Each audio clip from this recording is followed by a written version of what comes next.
गुरुदेव, आजकल बच्चे अंग्रेजी भाषा के अलावा हिंदी भाषा भी नहीं पढ़ना चाहते, संस्कृत भाषा का चुनाव भी नहीं चाहते। बच्चों को न हिंदी की मात्रा आती है और न ही गिनती, जबकि मातृभाषा को जानना अनिवार्य है, क्योंकि आने वाले समय में यह भाषा समाप्ति की ओर बढ़ रही है। कृपया इस विषय पर भी अपने विचार रखें। आपका बहुत बहुत धन्यवाद गुरुदेव। ये पहले भी इस बारे में चर्चा हमने की थी और भाषा के बारे में बात की थी कि भाषा के साथ पूरा व्यक्तित्व का निर्माण होता है। जिस तरह की भाषा में आपको सुलभता होती है, जिस तरह की भाषा का आप कार्य व्यवहार करते हैं, उसी भाषा के अनुरूप में आपके जीवन का निर्माण होता है।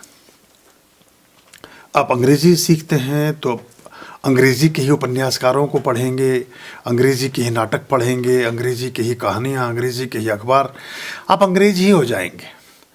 तो उसमें स्थिति ये बनेगी कि आपके पास जो हाइपोथेटिकल वर्ल्ड होगा उसका जेन्युइन धरातल से कोई संबंध नहीं होगा। मतलब ऐसा समझिए कि आपको जाकर रहना साउथ इंडिया में है, लेकिन आप सारी तैयारी कढ़ी चावल और छोले भटूरे की कर रहे हैं। ना तो वहाँ उसकी दुकानों में उतना अच्छा स्वाद आपको मिलेगा, इत्तफाकन हो सकता है। या आप ऐसा समझिए कि आपको जाकर के किसी साउथ इंडियन रेस्टोरेंट में जॉब करना है शेफ़ का, और आप ट्रेनिंग ले रहे हैं नॉर्थ इंडियन आदमी की, तो वो जो तैयारी आपने की, ये नई पीढ़ी के साथ एक बहुत बड़ा संकट खड़ा हो जाने वाला है कि उनकी जो अभी पिछले दिनों हमने कुछ आयोजन किए, कुछ चीज़ें की, तो उनमें युवा वर्ग के साथ एक बड़ी समस्या थी वोकेबलरी की। उनके पास शब्दकोश ही नहीं था, साहित्यिक रचनाएं उनकी समझ ही नहीं आ रही थी, सिर के ऊपर से गुजर जाती हैं। तो वो उसके लिए जो डेप्थ है वो इसलिए नहीं है कि भाषा में हमने, अब अंग्रेजी में कवि सम्मेलन तो होता नहीं, वो तो होगा अपनी, या अगर आप वो करें तो वो तो होगा नहीं। तो अंग्रेज़ी में तो अगर आप गाने भी देखेंगे, सिम्फनी के ऐसे कई सारे म्यूज़िक के नंबर्स थे जिनको बैन कर दिया गया दुनिया में, जिन्हें सुनकर के लोग पागल हो गए। 70s में ऐसे नंबर्स आए हैं कि जिनको आज तक दुनिया में बैन किया गया है, उसको सुनने के बाद आदमी पागल हो गया। तो अंग्रेज़ी में कैथारसिस है एक्चुअली। अंग्रेज़ी का जो उद्भव हुआ वो ऐसी मनस्थिति और परिस्थितियों में ऐसे लोगों ने किया जिन्होंने इसे राजकाज की भाषा बनाया। आज भी राजकाज की भाषा में, जुडिशली में इसलिए अंग्रेज़ी का अधिक प्रयोग किया जाता है। आप किसी को आदेशात्मक ढंग से जब काम करते हैं, आप कहीं उठ जाइए तो ऐसा लग रहा है आप ही उठ गए, और आप कहें stand up, sit down, go there, do this, तो ऐसा लगता है पता नहीं क्या बम सा फाड़ रहे हैं आपके ऊपर कोई, और आप कहें जरा से कर दीजिए, ऐसा लग रहा है आप कोई भीख मांग रहे हैं। ये साइकोलॉजिकली बड़ी इम्पैक्ट है। फिर हर आदमी अपने मालिक जैसा हो जाना चाहता है। अंग्रेजों ने इतने समय तक पूरी दुनिया में राजकाज किया, काम किया, लोगों के मन में ये एक हीन भावना बैठी कि हम अपने मालिक जैसे हो जाए। और हीन भावना के अलावा उसमें ये परिस्थिति जन्य विवशता भी थी कि मालिक को अपनी बात समझानी है या मालिक से कोई बात उसकी समझनी है, तो भाषा का ज्ञान होना ज़रूरी था। लेकिन ये किसी अंग्रेज़ को अपनी भाषा से परहेज नहीं है। लेकिन हिंदुस्तान में हर आदमी को हिंदी ऐसा लगता है जैसे वो कोई बड़ा दीनहीन है कुछ है, लेकिन वो अंग्रेज़ी के साथ हीनता ज़्यादा समझ में आती है। ये ऐसा चलता है, पर ये अच्छा संकेत नहीं है। ये इसके नुकसान होंगे। नुकसान इसलिए होंगे कि जो तैयारी आपने की, आप जिस आकाश में उड़ने के लिए बने, वो आकाश आपको मिलने वाला नहीं है। आप कितनी अच्छी अंग्रेजी भाषाएं सब सीखिएगा, मैं अंग्रेज़ी के विरोध में नहीं हूँ। आप और 10 भाषाएं एक्स्ट्रा सीख लें, आप फ्रेंच भी सीखें, आप जर्मन भी सीखें, आप जैपनीज़ भी सीखें, आप क्रियोल भी सीख लें, आप कुछ और लैटिन सीख लें, जो सीख सकते हैं विभिन्न भाषाएँ सीखें। लेकिन भाषा जो आपकी मातृभाषा है उसमें बड़ी बात है और उसकी बड़ी चीज़ है। जब आप दुनिया के देशों में जाएंगे, कोई आपसे अंग्रेज़ी में कुछ नहीं पूछेगा कि शेक्सपियर ने क्या लिखा, कि कीट्स ने क्या लिखा, कि मैक्सिम गोर्की ने क्या लिखा, कि जेम्स हेडली चाइल्ड ने क्या लिखा। वो कहेंगे कालिदास का क्या साहित्य है, मुंशी प्रेमचंद ने क्या लिखा था, महादेव वर्मा को आप जानते हो, रामधारी सिंह दिनकर का बड़ा नाम सुना है, हरिवंश राय बच्चन की कविता कोई सुना दीजिए, सुमित्रानंदन पंत के बारे में आपको जानते हैं क्या? आपसे ये बात करेंगे और आपको इनके बारे में कुछ जानकारी नहीं है तो आपको डिस्क्वालीफाई समझेंगे। वो आपको दुनिया के देश में जिसमें आप गए हैं, आपको रोम के बारे में रोम से बेहतर जानकारी नहीं हो सकती है। आपको वहाँ की बाइबल के बारे में एक अंग्रेज से अच्छी बाइबल की जानकारी नहीं हो सकती है। वो आपसे वेद के बारे में पूछेंगे और वेद के बारे में आपको पता नहीं होगा। मैं जब शुरुआती दौर में 25 साल पहले विदेशों की यात्राओं पर जाना प्रारंभ किया, मैं बिना अनुभव के कोई बात नहीं करता हूँ, तो लोगों ने मुझसे पूछा कि वहाँ जो ज्योतिर्लिंगम है बनारस में, या जो ज्योतिर्लिंगम है महाकाल उज्जैन में, या श्री सैलम में, या मुंबई में भगवान गणपति का जो मुख्य वो है, या कैलाश, इसके बारे में हमें कुछ बताएं। और इत्तेफाक यह था कि 25-30 साल पहले मैं भी बहुत से स्थानों पर नहीं गया था, तो मुझे बड़ा अटपटा लगा। मैंने उनसे कहा कि मैं बोले ये आप इसके बारे में हम सुनना ही नहीं चाहते हैं, हमें आप अमेरिका के बारे में कुछ ना बताएं, लंदन के बारे में कुछ ना बताएं, हम फेड अप हुए बैठे हैं, फ्रस्ट्रेटेड है। आप तो भारत के बारे में कुछ बताएं। और भारत के बारे में पता नहीं था 30 साल पहले कुछ। तो फिर समझ में आया कि पहले तो अपने बारे में जानिए, तब आप दुनिया को कुछ जनवा सकते हैं। फिर मैंने यात्राएं प्रारंभ की और फिर हर चीज़ को बड़ी सूक्ष्मता से देखा। मुझे लगभग 70% भारत घूमने का गौरव अर्जित है, मेरे लिए सौभाग्य की बात है। सारे ज्योतिर्लिंग मैंने विजिट किए हैं, सारे लगभग शक्तिपीठों में मुझे जाने का सौभाग्य मिला, 7 पुरियाँ, 4 धाम सब मैंने किया। और फिर मुझे समझ आई बात, और अब मुझे पता भी ये चला कि हम तो बहुत मामलों में बहुत ज़्यादा विशिष्ट हैं दुनिया के बाकी देशों से। लेकिन अब हमें जो परसेप्शन प्रस्तुत किया जाता है, जो चीज़ें पेश की जाती हैं, उसी को दुनिया समझ लेते हैं, उन्हीं बातों को बात समझ लेते हैं। जब कीट्स को पढ़ा तो अच्छा लगा, लेकिन जब कालिदास को पढ़ा तो दुनिया के सारे कवि गौण लगे, ऐसा लगा चरबा है, सबने नकल मार दी है। कहाँ कालिदास 2000 साल पहले, और कहाँ कीट्स 200 साल पहले, कहाँ मक्सिम गोर के 150 साल पहले, और कहाँ आपका जो साहित्य का जगत रहा, जो आपके जिन्होंने अभिज्ञान शाकुंतलम लिखा कालिदास, और ये आपके नारद मुनि का जो नाट्य शास्त्र है, तो वो अद्भुत है। लेकिन वो हमने पढ़ा नहीं, तो नई चीज़ पहली आई भी ठीक लगती है शुरू में हमें कि ये चीज़ शायद बेहतर होगी और अच्छा लिखा गया होगा। तो हमारी इतनी सृजना है, इतना चीज़ें हैं, वो तो आप समझ पाएंगे जब अपनी भाषा को जान रहे होंगे।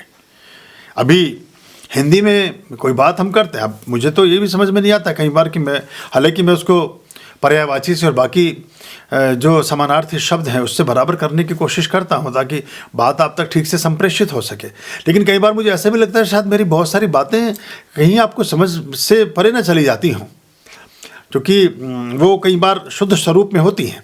कहते हैं बड़ी शुद्ध हिंदी बोलते हो आप। आपने किसी अंग्रेज को नहीं सुना कि बड़ी शुद्ध अंग्रेजी बोलते हो आप। कोई भी भाषा शुद्ध ही तो होनी चाहिए, यानी कि अशुद्ध भाषा होनी चाहिए क्या? ये सिर्फ समस्या हमने पाली है। और कोई दुनिया का व्यक्ति, वो शोधार्थी के रूप में अलग बात है, कोई दुनिया के व्यक्ति आप हिंदी नहीं सीखना चाहता, बिहारी जो भी 50 तरह की हमारी भाषाएं और बोलियां हैं नहीं सीखना चाहता, वो अपनी अंग्रेजी में उससे ठीक लगता है। लेकिन हम अपनी भाषा को छोड़ करके, बल्कि अपनी मुख्य बोलियां और देशज भाषाओं को छोड़ करके हम अंग्रेजी के पीछे भाग रहे हैं। अंग्रेजी के पीछे भागने का एक बड़ा कारण ये था कि उसमें नौकरियाँ आसानी से प्राप्त होती थी। लेकिन अभी वो दुनिया भी बदल जाने वाली है, बदल ही रही है, तो उसमें आप और मिसफिट हो जाएंगे। तो एक युवा वर्ग की डिप्रेशन का एक बड़ा कारण यही होगा कि जिसकी उन्होंने तैयारी की उसकी उपलब्धता नहीं होगी। जैसे जंगल में रहने का सारा अभ्यास किया और रहना पड़ेगा मुंबई में, तो मुंबई का अभ्यास करना था। जैसे कि नौकरी की छोले भटूरे की दुकान पर और ज़िंदगी भर सीखा इडली और डोसा बनाना, तो वो रोज़ाना दुकानदार आपके साथ मिसफिट अनुभव करेगा, और आप भी, क्योंकि आपको उसके बारे में कुछ पता ही नहीं है। ऐसा बच्चों के साथ हो रहा है, टेक ऑफ हो जाते हैं, लैंडिंग नहीं होती है इनकी, हवा में घूमते रहते हैं और ये उन चीज़ों से कोरिलेट करते हैं चीज़ों को। वही इन्हें कहानियाँ, वही किस्से, वही उपन्यास, वही करेक्टर फिर भाते हैं, और उन करेक्टर्स का कोई लेना देना है नहीं आपके जीवन के सिस्टम से। जितनी कहानियाँ जो आप देखिए हमारे यहाँ एक से एक संघर्ष से जुड़ी हुई इतनी महानतम कथाएँ हैं, बल्कि अभी प्रश्न आया तो प्रश्न चला गया विस्तार में, लेकिन अब ये जो शक्तिमान है, ये जो आपका स्पाइडरमैन है, ये बहुत सारे जो करेक्टर बने, ये सारे करेक्टर हनुमान से प्रेरित हैं। वो हवा में उड़ रहे हैं, वो कोई जादू कर रहे हैं, वो सब ये सारे हमारे हाई एपिक्स से गए हैं। कोई मुंह से आग उगल रहा है तो उसमें चाइनीज़ फैंटेसी की अलग अलग कहानियाँ बननी शुरू हो गई, और दूसरे देशों की अलग अलग तरह की कहानियाँ उन्होंने लेना प्रारंभ कर दिया। लेकिन उसका मूलाधार हमारा भारत के जो करेक्टर्स हैं वही हैं कहीं ना कहीं, क्योंकि उनमें इतनी रोचकता और इतना मैस्मरिज्म है, उनमें इतना जादू है कि वो आदमी को बहुत तेज़ी से लुभाते हैं। लेकिन उनको हम पहले समझते हैं, इनको बाद में समझते हैं। तो ये एक बात है, आने वाले समय में दिक्कत आएगी।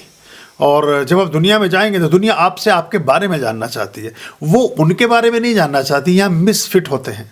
जैसे हम उनके बारे में बहुत कुछ जानते हैं, लेकिन वो अपने बारे में कुछ आपसे पूछना नहीं चाहते, क्योंकि वो अपने बारे में स्वयं आपसे ज़्यादा जानते हैं। कोई भी व्यक्ति अपने बारे में आपसे ज़्यादा जानता है, उसे आप क्या बताएंगे वहाँ के बारे में, और आपने सारी स्टडी वहाँ की है। वो आपके बारे में पूछते हैं, नदियाँ कैसी हैं, वहाँ के पोखर कैसे हैं, गन्ना कैसे उगता है, जलेबी कैसे बनती है, दही कैसे जमती है, चाट का क्या मतलब है, पकौड़। वहाँ तो पिज़्ज़ा से शुरू होते हैं देश, 100 देशों में पिज़्ज़ा शुरू होंगे, बर्गर पे ख़त्म हो जाएंगे, दैट्स ऑल फिनिश। आलू की टिक्की किसी बंद के बीच में रख ली तो उनका बर्गर बन गया, कुछ और कर लिया तो उन्होंने कुछ और कर लिया। हमारे जो बेसन के चिल्ले थे उस पर अपना सामान डाल के उसका हार्ड केक पे रख करके उन्होंने उसे बना लिया। तो ये इस सब में कुछ है नहीं। हमारे यहाँ तो 100 प्रकार के तो व्यंजन है। तो अब देखिए जो कुंभ में पूरी दुनिया आकर्षित है, या आप कनॉट प्लेस पे जो हल्दीराम की शॉप है वहाँ जाके देखिएगा, वहाँ अंग्रेजों से भरी हुई मिलेगी आपको हमेशा। वो उस स्वाद को चखना चाहते हैं कि ये कैसे होता है, ये कैसे बनता है, ये किस तरह से होता है। वो आपने कहानी सुनी भी होगी कि एक अंग्रेज सिर्फ ये पीएचडी करने आया कि जलेबी में बाखर भरा कैसे जाता है। वो सोचते थे कि इसे इंजेक्ट करते होंगे, इंजेक्शन से जलेबी में बाखर भरते होंगे। तो यहाँ तो एक से एक कमाल की चीज़ है। और जलेबी और दही खाने से जो एंजाइम बनता है आंतों में, वो आंतों के लिए वरदान है। तो हमारे नाश्ते में उसका चलन था ताकि पूरे दिन के लिए स्ट्रेंथ भी मिले और पेट आपका ठीक से अच्छा रहे और आपका लीवर को बहुत एक ताकत मिले। तो आंतों के रोग नहीं होते थे कभी भी जलेबी और दही खाने से, रबड़ी और जलेबी खाने से। अब ये चीज़ें ख़त्म होती जा रही, क्योंकि पश्चिम में मजबूरी ये है कि वहाँ बासी खाना खाना उनकी मजबूरी है। ठंडे देश हैं वहाँ, इसलिए वैक्स का ज़्यादा प्रयोग है, बाकी चीज़ें नहीं हैं, चीज़ें जम जाती हैं। तो ये है, हमारे यहाँ जो गर्म खाना है ये आपके इम्यून को अच्छा रखता है। तो भारतीयता, कोई भी भाषा जब आप भाषा के रूप में लेंगे तो वो आपको बहुत कुछ समृद्ध करती है अपने बारे में। और वो जो रेफरेंसेज, आप स्टुअर्ट मार्टन को आप पढ़ेंगे, आप डेल कार्नेगी को पढ़ेंगे, लेकिन आपके काम तो भारत की चीज़ मैथिली शरण गुप्त आएंगे, आपके काम तो रामधारी सिंह दिनकर आएंगे, आपके काम तो आदि शंकर आएंगे, आपके काम तो जो भारत का वांग में है वो आने वाला है।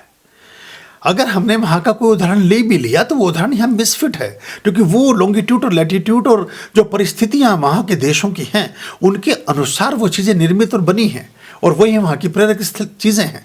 लेकिन यहाँ का सिस्टम कुछ और है, यहाँ की कंडीशंस कुछ और है। ये हमें अगर हम समझ पाएँ तो अच्छा होगा।